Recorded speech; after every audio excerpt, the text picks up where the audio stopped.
everybody, and welcome back to the Math Vendor. Today, we will be doing past papers. And comment down below what we should do in our next video. Also, like and subscribe. The next voice you'll be hearing is Adnan Abbaszadi. Let's start. So here was a change. Now, this is my first question I'll discuss related to the past paper. Now, you have to find out the value of A, B, and C. The first step is that you know that this represents the number of cycles. So first let's find that out. So if you could see that within the range of 2 pi there are one wave, second wave, third wave, and 4 cycles. So 4 cycles are completed in 2 pi. So the number C automatically represents the number of cycles that are completed in 2 pi. So C is going to be straight away 4. Now the value of B, to find out the value of B, now please focus on this part. The value of B will be the stretch. So this is the starting point and this is the midline of the graph. So from the midline, how much up it is, it should be exactly how much down. So as you could see from 3, there are 2 units up the graph's maximum point and 2 units down the graph's minimum point. So B is going to be straight away 2. The value of A represents the shift. So this represents the shifting. So by normally a graph starts with a 0, but since the graph is starting from 3 now, that is the y-intercept and as well as A. So it's going to be 3. You can write this y is equals to 3 plus 2 sine 4x. Let's look at the next question. So here we have to draw a graph of 2 cos 3x. So 3x means in 2 pi radian there are going to be 3 waves. But the domain of the graph is from negative 2 pi over 3 till 2 pi over 3. Now we need to know first how much radian will there be first wave into. So what we'll do is, let's find out. So 2 pi, there are going to be 3 waves and 3 cycles. So one cycle is going to be in x. Let's find that out. I can write this as 3x is equals to 2 pi, and turns out to be one cycle is going to be in 2 pi over 3. I'll draw a transitional graph for you to understand, but you have to draw only one graph in this grid. So one wave from 0 to 2 pi over 3 and one other wave from 0 to negative 2 pi over 3. So this is going to be, as we know that by default cosine graph will have, so I'm just evenly distributing these values, as we know that these are the main key points that we already are aware of. And once I draw this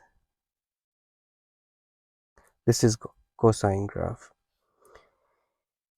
Then there's going to be 2 times, so this here is cos of 3x. Now if I multiply it with 2, then I get to see this type of a graph.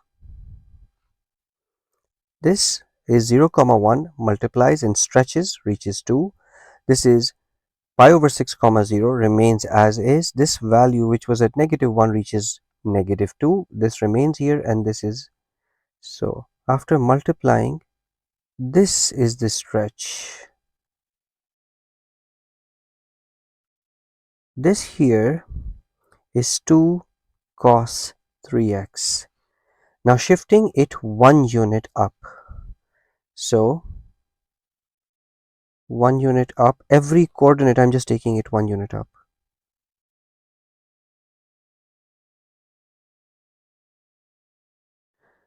Now the real graph is going to be this.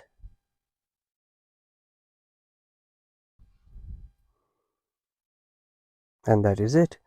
So you just have to draw the same graph here as well.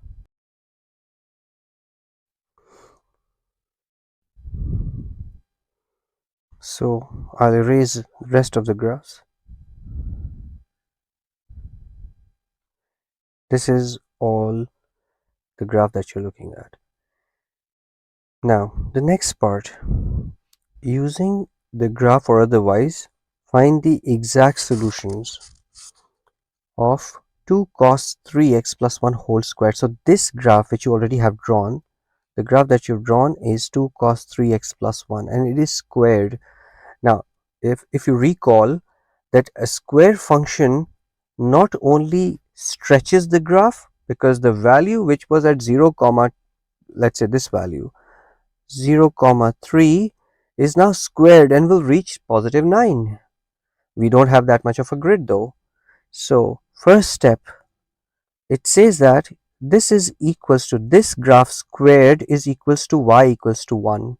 So this is y equals to 1. So let's make a line y equals to 1 first using the graph. So if I draw the line with a different color, this is the line y equals to 1. Now next thing,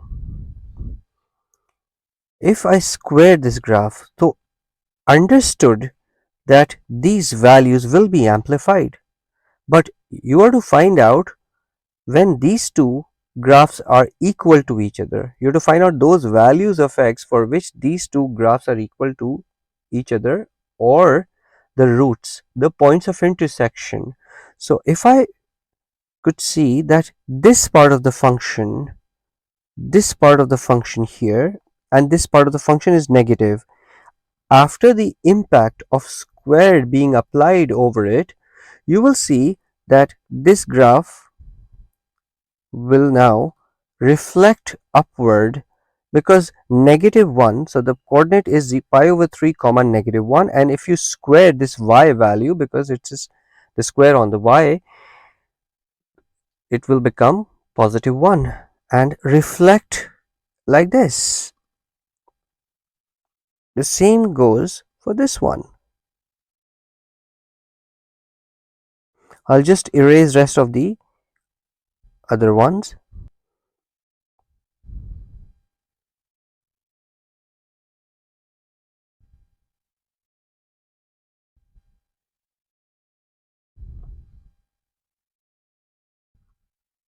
This is it.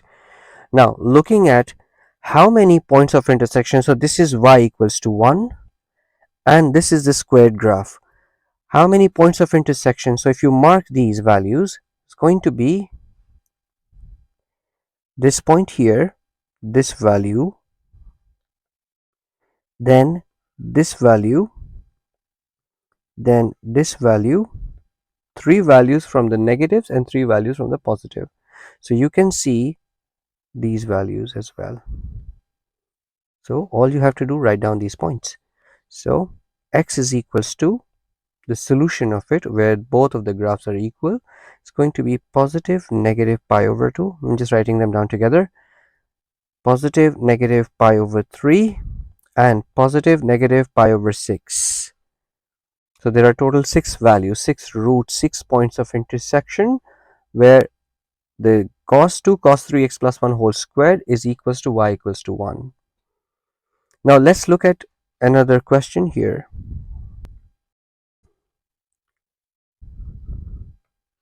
The graph, by the shape, as you could see, it's a sine function. So you have to find out a g g, which means you have to find out which graph is it. So as you could see, the starting point shows a sine wave here. The shape is a sine wave, and you can say first step, y equals to a times sine bx plus c. Now next step, let's find out a. A is the stretch. So for stretch, you need to first mark this line, the center line, because this is the center line, and how much above is the peak. So it's going to be from this point here is 7 to 12, and how much below, is it even or no? So from 7, 1 2 3 4 5. So as you could see, y equals to 5 sine bx plus c. Now, looking for how many waves in 360-degree? So 1, 2, 3, and 4. You can check them. This is second.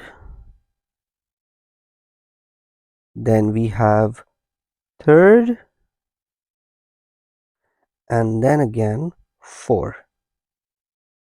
So there are 4 waves. So it's going to be y equals to 5 sine 4x.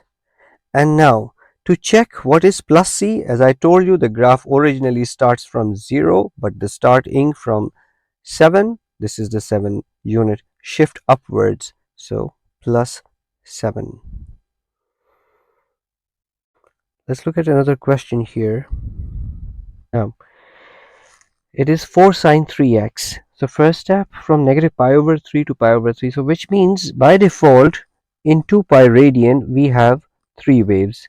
So one wave is going to be in x, which is going to be 2 pi over 3.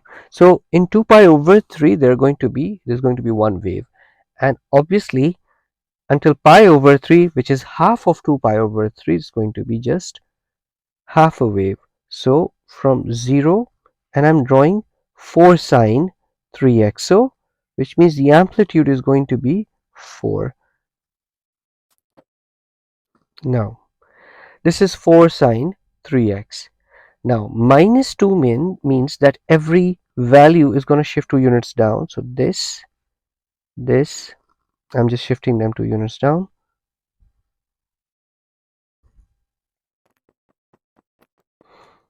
and this is it.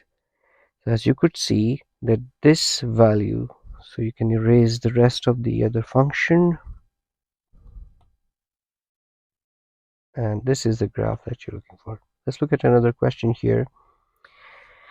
Now the graph is shifted. First step, find out the value of q, the amplitude. This is the amplitude. So to find out the value of q, as I told you, the graph looks like a cosine, although it is mentioned. But let's look at the center line. So I think this is the center line as it looks. So if it is not, I'll move it up and down. So the graph reaches its maximum height at 1, 2, 3, 4 above, and 1, 2, 3, 4 below. So which means this is going to be 4 above and 4 below, which is q is equals to 4. Now r, in 2 pi radian, how many waves of cosine? Which is going to be 1,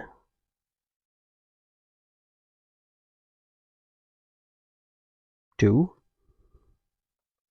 and the third one, it's this. So r is equals to 3. Next step is how much is it shifting? So you could see this line here, which is normally at 0, it is shifted 2 units up. So p is going to be 2. So you can write this as 2 plus 4 cos 3x.